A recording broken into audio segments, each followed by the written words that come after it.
Cool. Well, thank you, Chris, for coming on the show. You are the sort of congressional candidate for the Party of Communist USA, and you also have like immense credentials, like going off to Syria and fighting against ISIS as like part of the International Freedom Battalion. So I've been very, very excited and sort of curious to some extent to sort of speak to you. So let's just jump straight into the elephant in the sort of room, right, which is essentially communism. So what is your journey towards communism, and why do you think that it's a viable alternative to sort of capitalism in the United States? Well, first of all, thank you for having me on the show. I really appreciate it. I grew up as a red diaper baby, so I grew up in a communist family.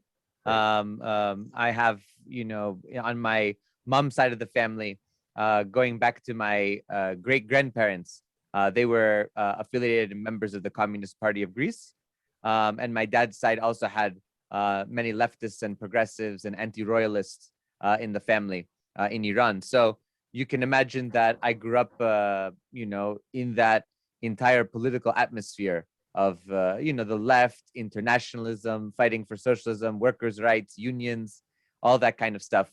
And of course, not to mention the really important issues like Palestine, which was very important to my family and to me. So I arrived at it, out of the womb, basically.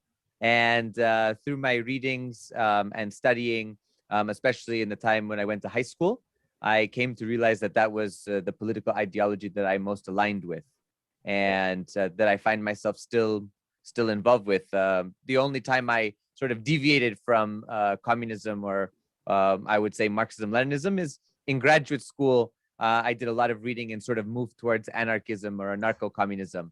But I returned after my time in Syria. So yeah, that's really, my journey.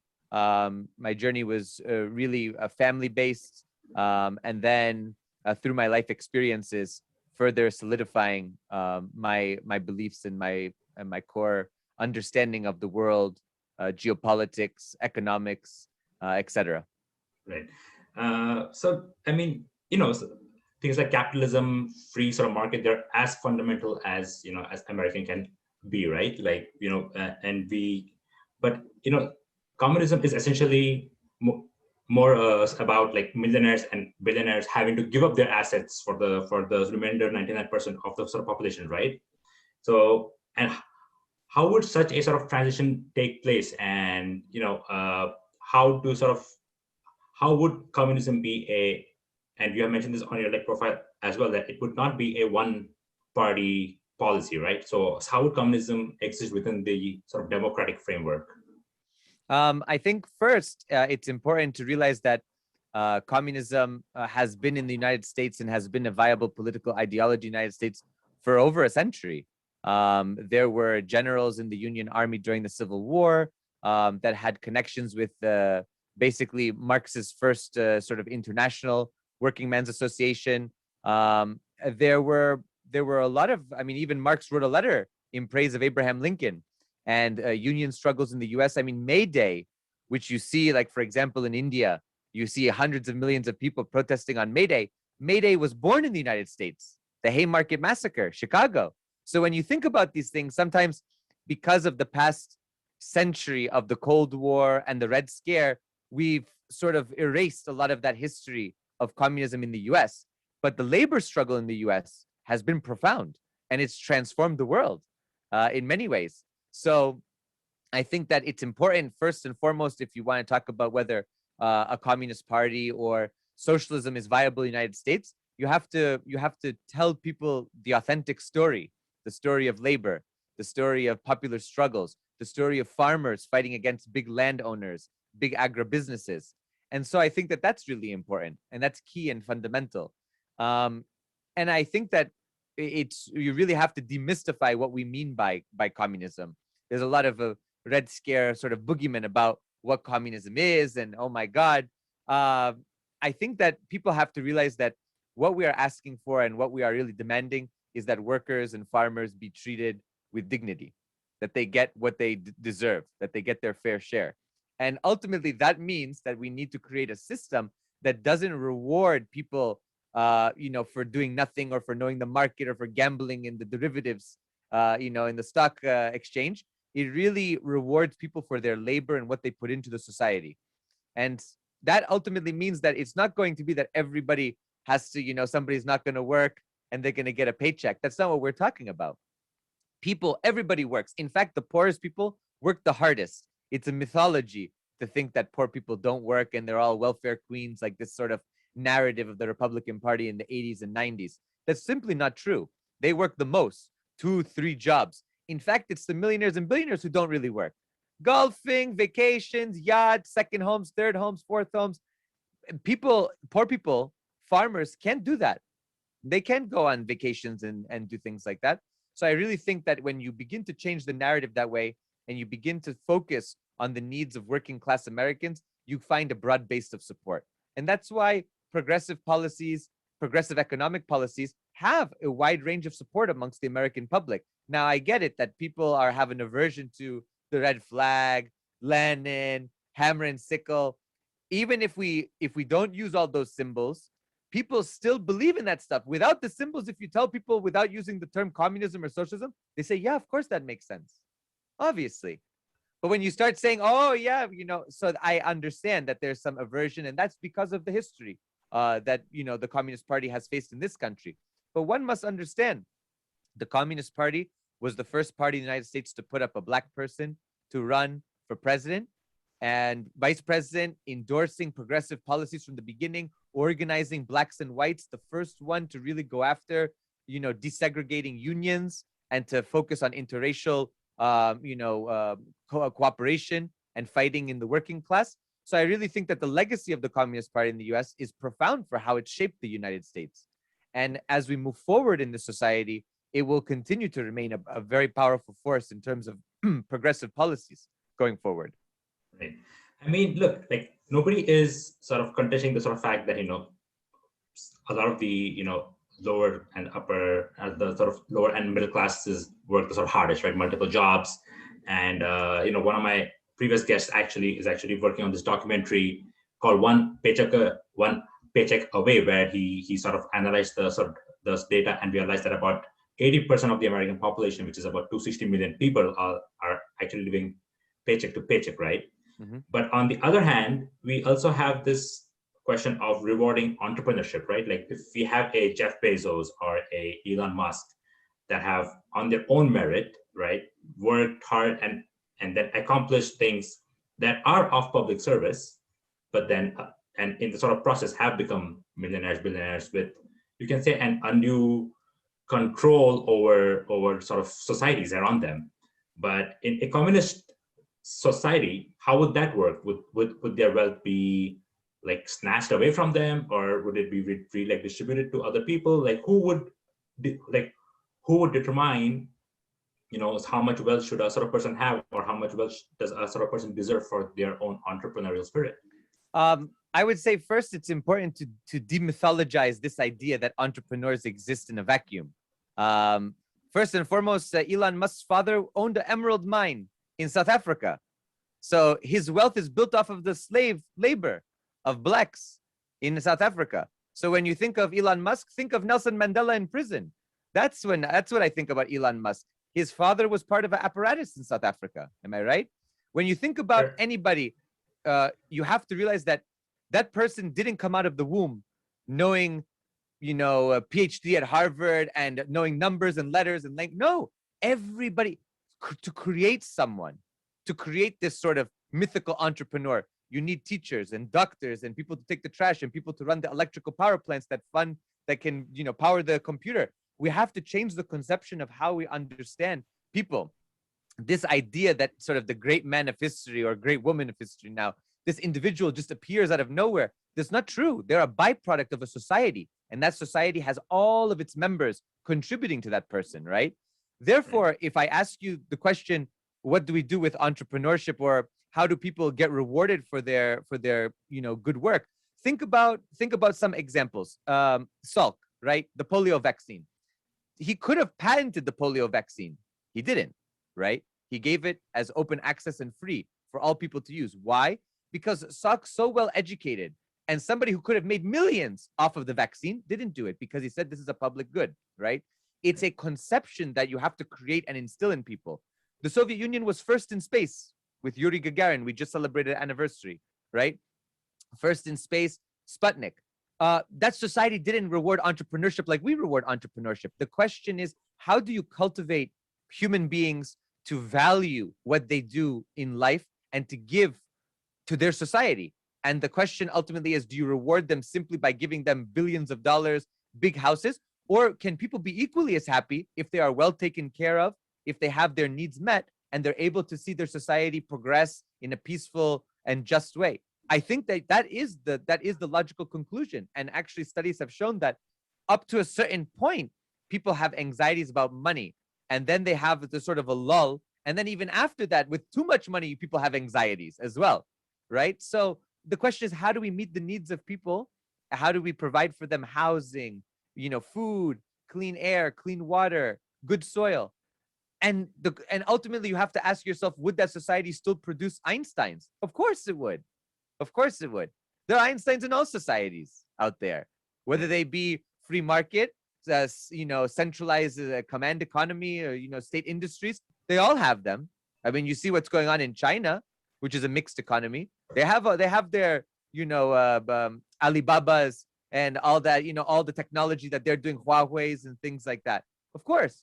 So ultimately, we have to reframe the idea that somehow there's this mythical entrepreneur in America that has made America unique. No, your family, my family, people who came from immigrants from countries, empires, and things came to this country, got an education, put their hard work into it, and created the society. It's not like America birthed it from the soil.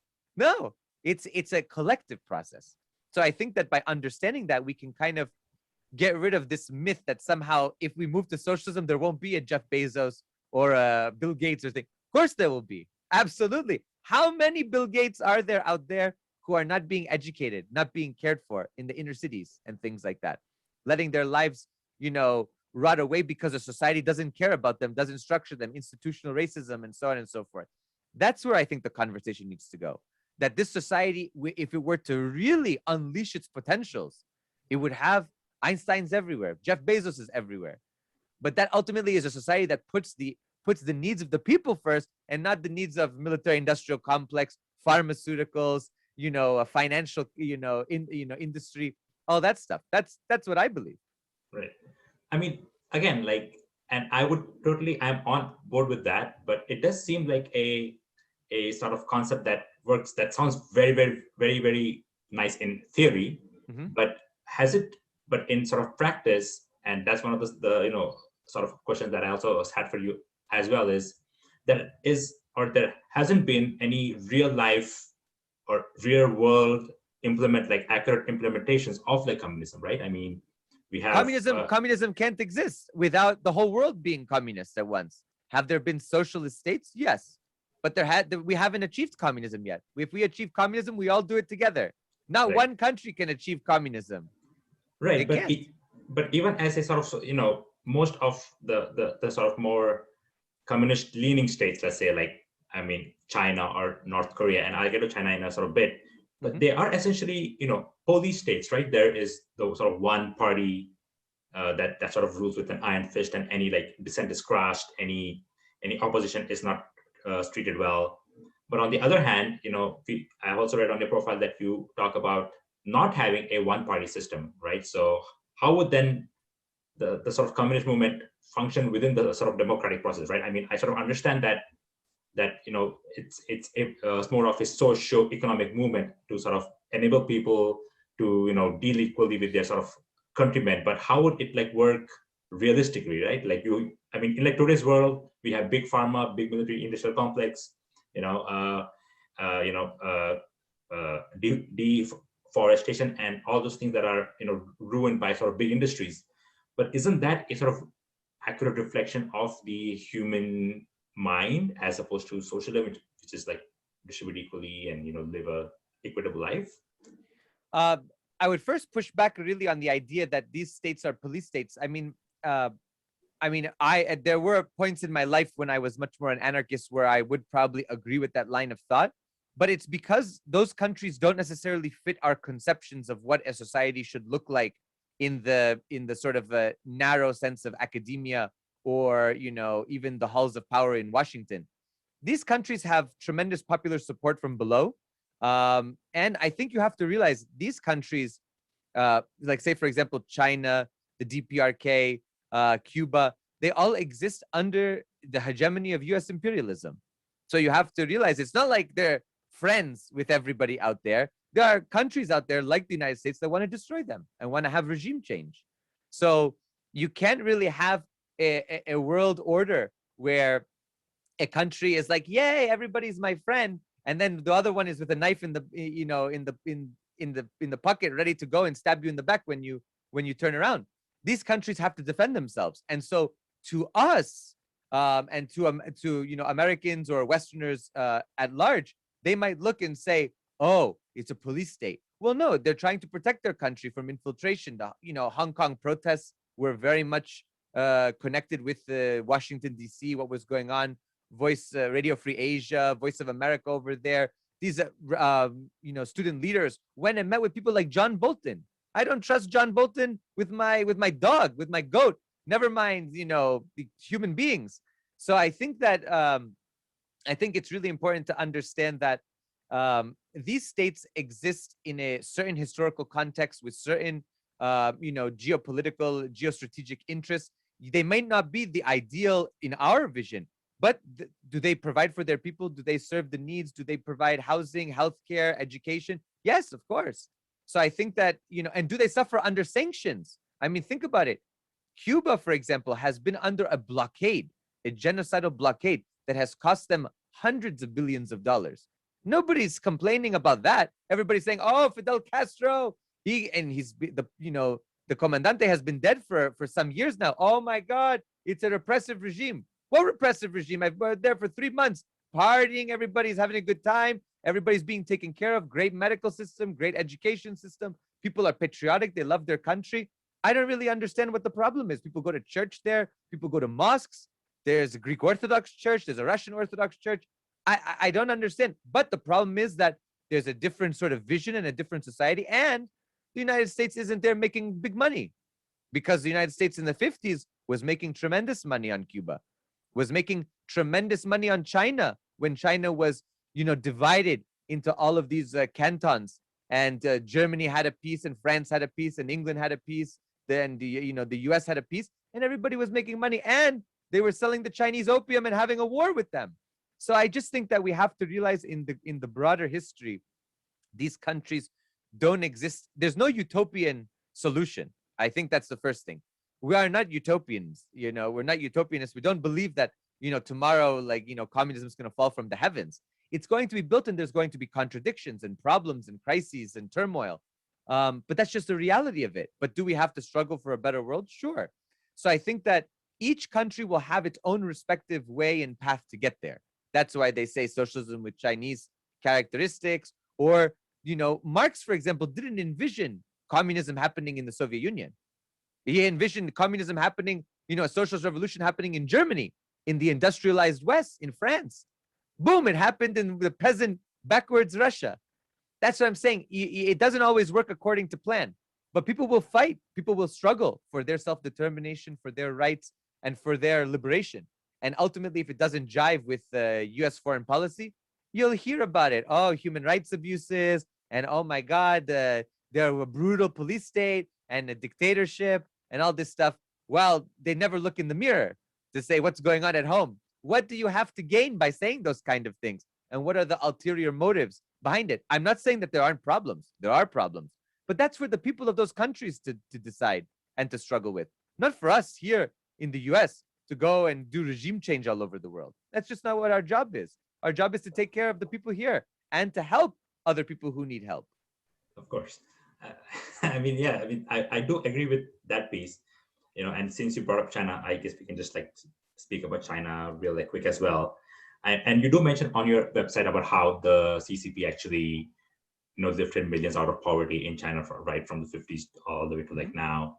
And they have done a sort of tremendous job with uplifting their citizens and, providing education, healthcare, as you mentioned.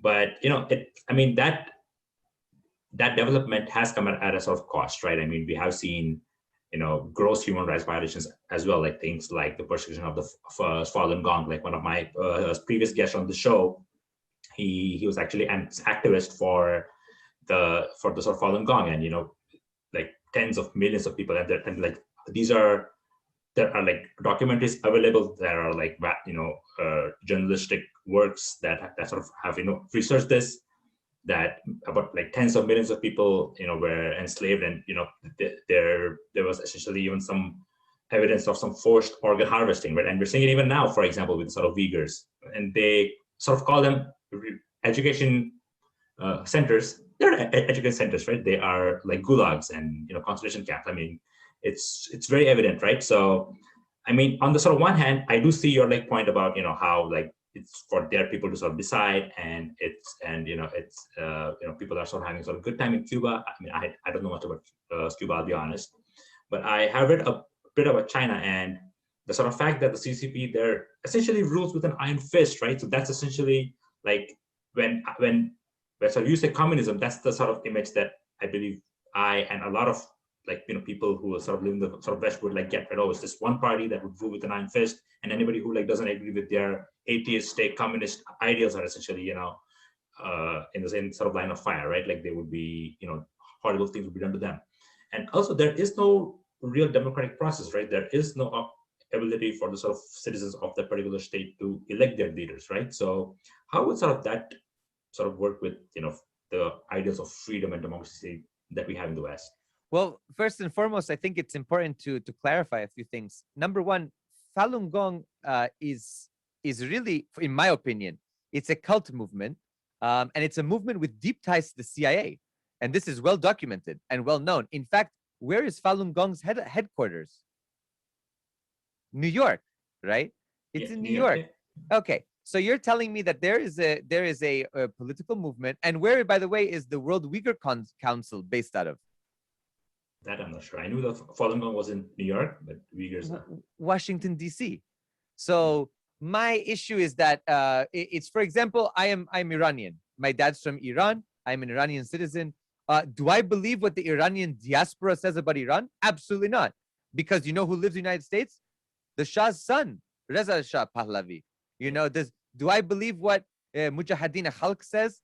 This terrorist organization that sided with Saddam against us, they're in Albania under the protection of the United States. So when you think about Falun Gong and what they have to gain, then you have to look at Falun Gong's network. This is where I think it's important, because I'm an educator, I'm a teacher. I say, okay, you have this opinion about Falun Gong. Okay, let's ask the question, who supports Falun Gong and what does Falun Gong do? And then you look at things like the Epoch Times or the Epic Times, right? Their newspaper in the US. Yeah. And I've seen it and I've read it. Who do they promote? Steve Bannon, Trump. They promoted very much a lot of the conspiracy theories around, the China virus, the Wuhan virus, the lab, all this sort of stuff. Who funds them and how do they get funding? They're very well connected with the Radio Free Asia, which is a CIA funded organization. We know that. It's not secret. It's not like any of the stuff is secret anymore. It's out there. You can find it. So when I look at that, I say, do I trust these people? Did I trust these people, when they tried to, overthrow all these countries and their leaders and kill Pinochet, or no, kill Allende to install Pinochet and do all of these things, kill Patrice Lumumba in Congo? And I look and I say, I don't trust these people with anything. They lied about the war in Iraq. They lied about this. They lied about that. So ultimately, I have to hesitate about these kind of claims, because anytime the media get together and they start promoting something, instantly, hold on a second, wait a second.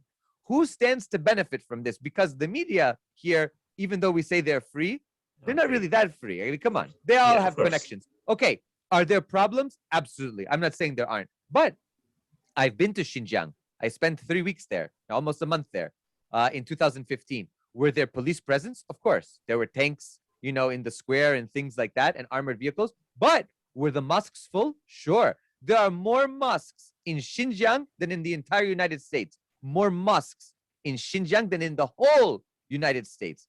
Because China has tens of millions of Muslims. They can pray, they can do everything. But They can't have the freedom to come and make a Wahhabi or Salafist school, right? They can't come with Saudi funding to make madrasas that are going to create, future, radicals. No, obviously not. That the U.S. did that in Afghanistan during the war against the Soviet Union with the Mujahideen. Look what happened, And I think that it's important to recognize that there are issues everywhere. Of course, nobody's doubting that. But to throw words like genocide out there is simply not true. In fact, Uyghurs have more children and are allowed by law to have more children than Han Chinese. I don't know. I mean, that's not a definition of genocide. It doesn't go that way, Right. So I think that, and even, scholars like Jeffrey Sachs and others have been writing, he's at Columbia, and he's been writing and saying, look, this narrative is benefiting certain institutions, the US government, US foreign policy, because now the US is turning towards Asia. It's all about China, the new threat.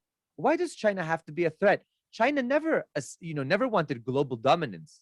In fact, in the Ming Dynasty, they had the opportunity to start conquering everywhere around them. They brought the fleet back. Why?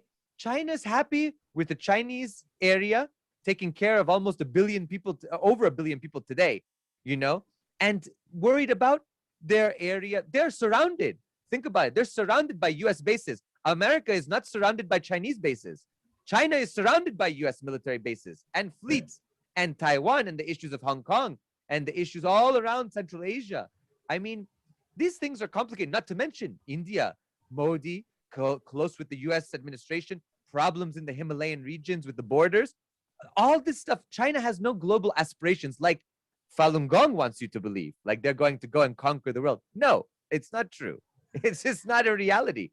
What China does want to do is, one belt, one road, all of these programs.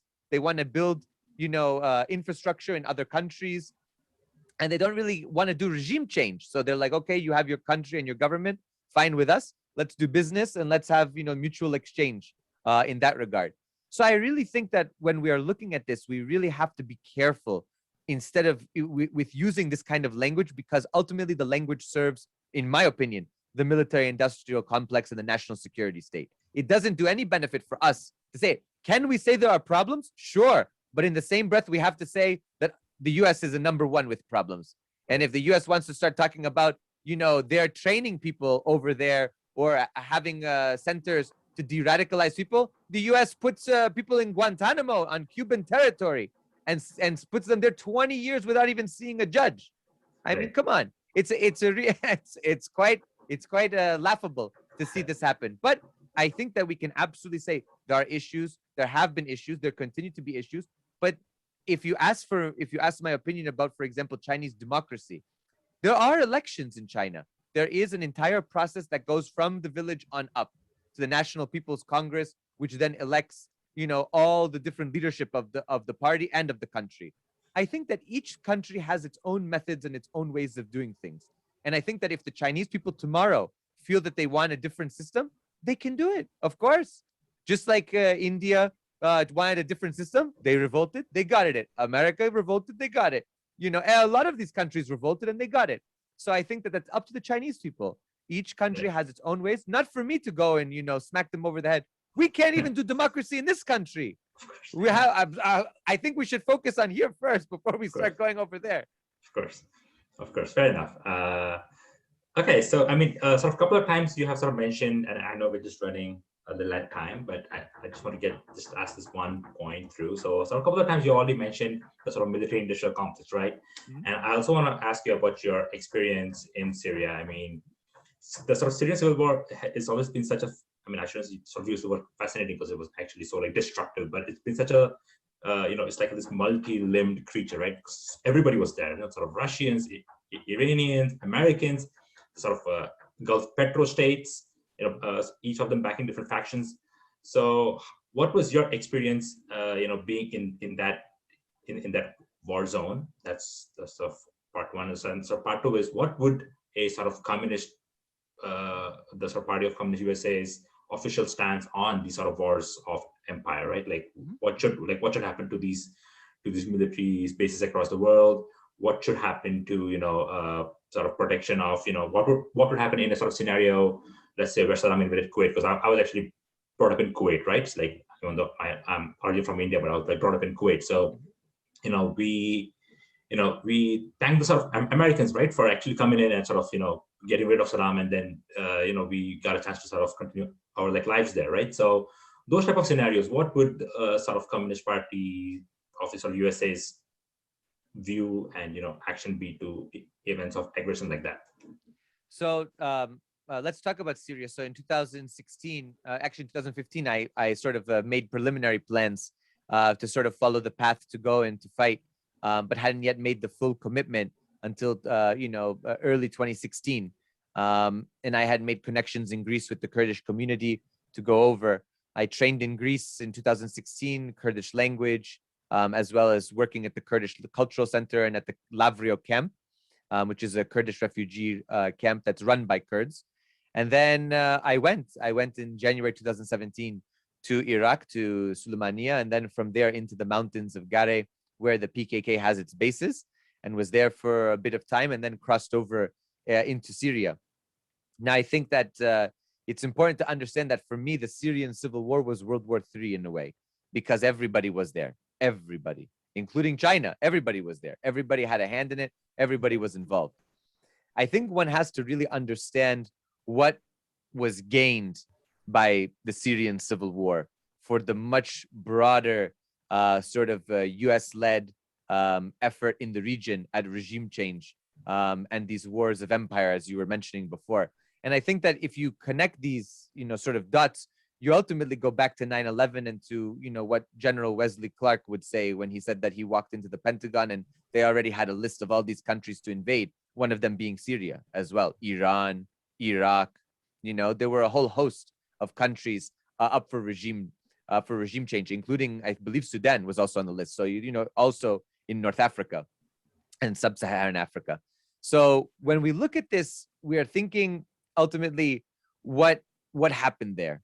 And for me, it was an effort to destroy the government in Damascus, to get rid of Bashar al-Assad from power, and to balkanize Syria, to stoke ethnic and religious tensions to the point where it would become a failed state.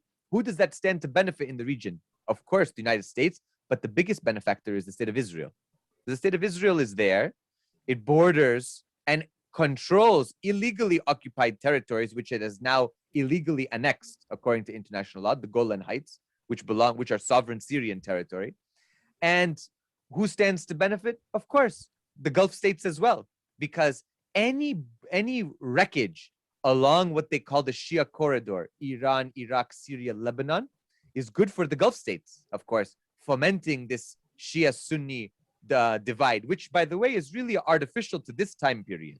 In modern history, it's been stoked by outside actors to sort of destroy any popular national movements in the region, and socialist movements, by the way.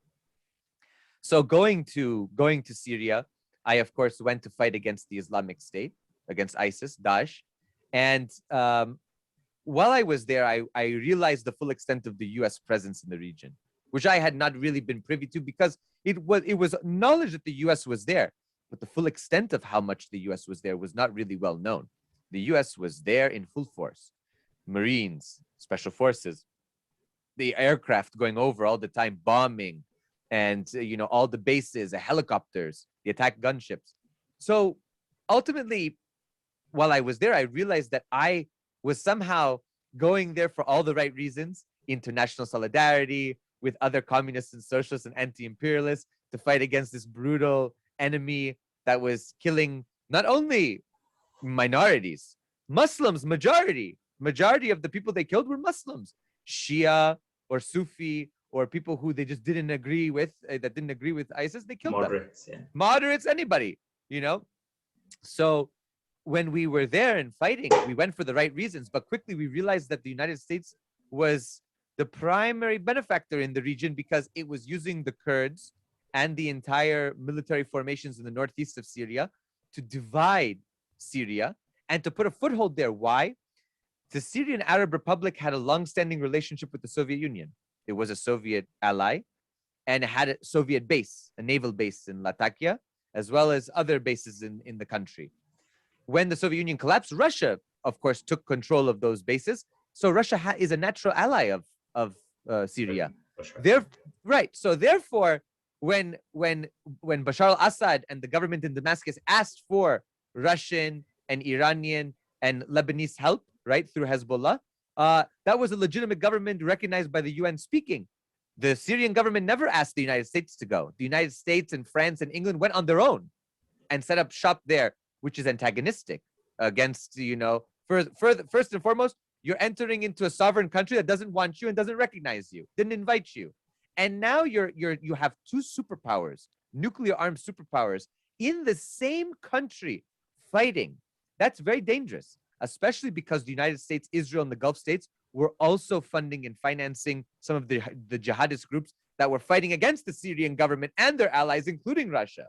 So it became really apparent to me very quickly that this whole conflict was far more complex than people had thought it was, and that we shouldn't romanticize sort of Rojava and the Second Spanish Civil War. This was brutal because behind that was another imperialist power, the United States and NATO, using the Kurds as cannon fodder. They lost tens of thousands of martyrs, of shaheeds, and no problem for them. As Trump said it himself, we're there for the oil. To do what? Not that the US needs the oil, so that the Syrian government doesn't get the oil, and that the Russians and Iranians and Hezbollah don't have oil to resupply their troop movements, their equipment, their artillery, their tanks, whatever. So ultimately, when you look at that, you say the strategic importance was to deprive the Syrian government of resources to fight against an enemy that the US, Israel, and the Gulf states were secretly supplying on the other side. And to bring the China connection, China was given the right in the 2000s to develop the oil in Northeast Syria, the territory now controlled by the United States. So when I was there, we saw facilities that were Sinopec, which is China's state-owned oil and petroleum industry. They were now occupied by US and by Kurdish forces. So when I tried to what I tried to reveal is that this conflict was artificially created to really destroy a stable, secular state. I mean, Syria, if you think about it, Syria was a secular country. Yeah. Women have rights. Everybody had freedoms, different religions, Christian, Muslim, Jewish, Druze, everybody together. Not really any problems, but that is extremely problematic for the United States if they're trying to assert a particular agenda in the region. And because of Syria's closeness to Iran, of course, it was good to balkanize it. And who did the US support? Not the secular, government that allowed for women to not wear a headscarf and to go with short skirt or whatever America claims to want to do in Afghanistan. They did the opposite in Syria, and they supported the extremists in Syria who wanted full Sharia law, who wanted to go back to, their sort of a new dark ages. Well, the US, which one do you want? Do you want freedom for women, or do you want no freedom for women? Are you a feminist or not? That's the thing. The US foreign policy is all opportunistic, and it has its own agenda for empire. So while I was there and fighting on the front lines, we saw, of course, it was war. So horrible things. The real horrible thing was watching the US bombardment of Raqqa, which completely leveled the city. I'm talking total war. And the use of illegal weapons under international law. The use of white phosphorus. We saw it. I saw it in front of me, falling and raining down on Raqqa. This was stuff I protested against when Israel used it against the Palestinians. And here I was in the military formation that was being, aided by the United States using white phosphorus on civilians. So but we also had there were reports on this as well, where the sort of government forces were was using aerial bombardments on civilians, and they were using chemical attacks on civilians. So the chemical attacks are disputed, by the way. That's very well disputed. OPCW has internal reports. They were disputed. Also, Assad gave up his chemical weapons voluntarily towards the beginning of the war. He gave them up, and they were dumped in the Mediterranean. So it's kind of crazy that Assad would give up his chemical weapons and then all of a sudden use it so that everybody could go after him. I think that was also, that has a hand of the US in that whole narrative, and the jihadist forces. Were there problems on the Syrian side? Of course. In a war like this, neighborhood to neighborhood. It was horrible. Everybody, there was no uniform, no nothing. Everybody was out there shooting like crazy, taking over people's houses as, forward operating bases. And it was, I can't explain it because it was full on people's war, guerrilla warfare all throughout, urban warfare like that throughout. So were there atrocities? Of course, on all sides. That's what war does. But, and I'm not saying that somehow the Syrian government is blameless. They're not. Nobody's blameless in any war. But should the U.S. have been there? No. And should the U.S. have been supporting jihadist forces there? John McCain in the famous picture while on his trip there. No, of course not. And ultimately, I think that the future of Syria is a united state once more. The Kurds are eventually, going to go back into the fold, and they have an agreement with the central government as well. They have, the Syrian Arab army is in northeast Syria as well. And now the biggest problem is Turkey. Turkey has taken territory in northern Syria, Afrin, and also parts of what is called Rojava in northeastern Syria. They've taken territory. Well, Turkey should get out. Well, Turkey is the second largest army in NATO. Who's backing them? United States, of course. Of course. So that's why when you think about these things, the Syrian conflict, very complex, but ultimately for the Party of Communist USA and I really think for the entire communist movement, the Syrian central government has two communist parties in government, in power, right? They participate in sort of the government in the national resistance. I forgot the exact term that they use. But they're in the government. They have members of parliament, everything like that. We support the central government of Damascus. We support the central government of Damascus to retake control of sovereign Syrian territory, to restabilize the country. And it's up for the Syrian people to decide their destiny. It's not up for Israel, the Gulf states, the United States to go in there and to decide who takes what and who does what. It's not the case. And Russia went in at the behest of Syria. They didn't go in on their own. They didn't just barge in. Assad went to Moscow and said, please come help us. We are suffering here. Same to Iran, same to Hezbollah. So I think that ultimately what needs to happen is the US and all of its allies have to go out, have to leave Syria. Turkey has to withdraw. And the Gulf states have to withdraw their financing of these jihadist forces. And ultimately, Syria must reclaim all the territory and rebuild this country. This war has seen not only destruction of cultural heritage, like Palmyra, like all these beautiful Shia shrines, Orthodox churches, Armenian churches, Assyrian churches, Sufi monuments, everything. Cultural heritage destroyed. By the way, that cultural heritage was protected by the central government of Damascus, big time. But the loss of life, hundreds of thousands of people were killed. For what? For what? Ultimately, for what Washington wants. They got a lot of big money from there, from the weapons sales and things like that, and they got exactly what they wanted: destabilization of the region. So I think, and the same with Ukraine. Ukraine's a whole nother thing in the same line of thought. In Ukraine, what's going on there with the attacks against Donbass? Russia, is being sort of surrounded by NATO. I think it's really important when we ask ourselves about international events to ask the main question: who stands to benefit from this? And ultimately, who stands to benefit? If the CIA and the national security state of the United States stands to benefit, I think that you can't be on you can't be on that side.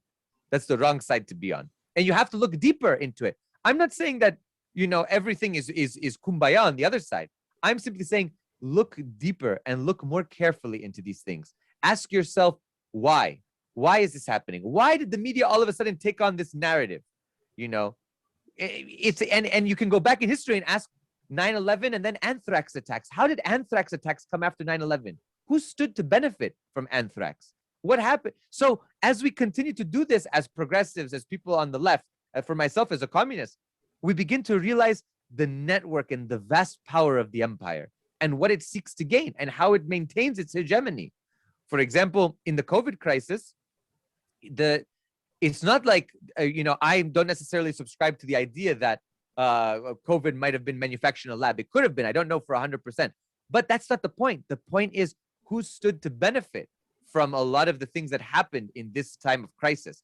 Increased surveillance, the idea of biometric passports and things you couldn't normally pass without a crisis. So anytime there's a crisis, we have to ask ourselves, ultimately who stands to benefit, and moreover, like I think it was Winston Churchill who said, never let a good crisis go to waste. The empire never lets a good crisis go to waste. And I think that we should always just be sober when assessing these things and not get caught up with sort of the, oh my God, genocide and dictatorship and human rights. Hold on a second. Hold on. Let's look a little bit deeper into that. Fair enough. I mean, thank you so much, Chris, for your time. I know that we are already pushed a little past our time slot. So thank you so much. Hopefully we can do a sort of part two. It was a real pleasure listening to you and getting all the different ideas, because, what we hear on media and what we hear about, the sort of American empire and socialism, communism are completely different from, when we hear from a scholar and a learned person like yourself, right? So thank you so much for coming on the show. We really appreciate it. Thank you so much. I look forward to round 2. Let's do it. Yeah, let's do it. Thank you, sir. Right. Thank you. Perfect. Thank you. Bye-bye. Bye-bye.